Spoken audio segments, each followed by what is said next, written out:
સુરતના બારડોલીના તેન ગામના નિવૃત્ત સરકારી કર્મચારી ડિજિટલ એરેસ્ટનો ભોગ બન્યા છે। મુંબઈની જેટ એરલાઇન્સમાં 600 કરોડનું ફ્રોડ થયું, જેમાં નિવૃત્ત સરકારી કર્મચારીનો બેંક એકાઉન્ટનો ઉપયોગ થયો હોવાનું જણાવી ભેજાબાજુએ 63 લાખ ખંખેરી લીધા। 3 ભેજાબાજુએ ફરિયાદી સાથે વિડીયો કોલથી વાત કરી અને રૂપિયા ખંખેર્યા હતા। સમગ્ર મામલે ફરિયાદીએ બારડોલી ટાઉન પોલીસમાં ફરિયાદ દાખલ કરાવી છે। પોલીસે ફરિયાદના આધારે સમગ્ર મામલે વધુ તપાસ પણ હાથ ધરી છે।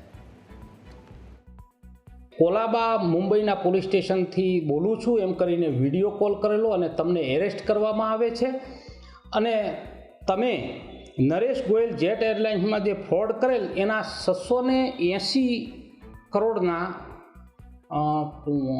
વહીવટમાં તમારા બેંકના એકાઉન્ટ નંબર કરવામાં આવેલો છે ઉપયોગ અને એ પૈસા તમે તાત્કાલિક જે અમે ખાતા નંબર આપીએ છીએ એમાં તમે રિટર્ન કરવા તમારે ઘરે કોઈને વાત કર્યા વગર એમના ખાતામાં 80 લાખ રૂપિયા હતા નિવૃત્તિના અને જે કંઈ ભેગા કરેલા પૈસા એમના સનના અને પૈસા એ પૈસામાંથી 61,30,000 તો ઓલરેડી અલગ અલગ ખાતાઓમાં જેવા 5 બેંક એકાઉન્ટમાં આપી દે છે।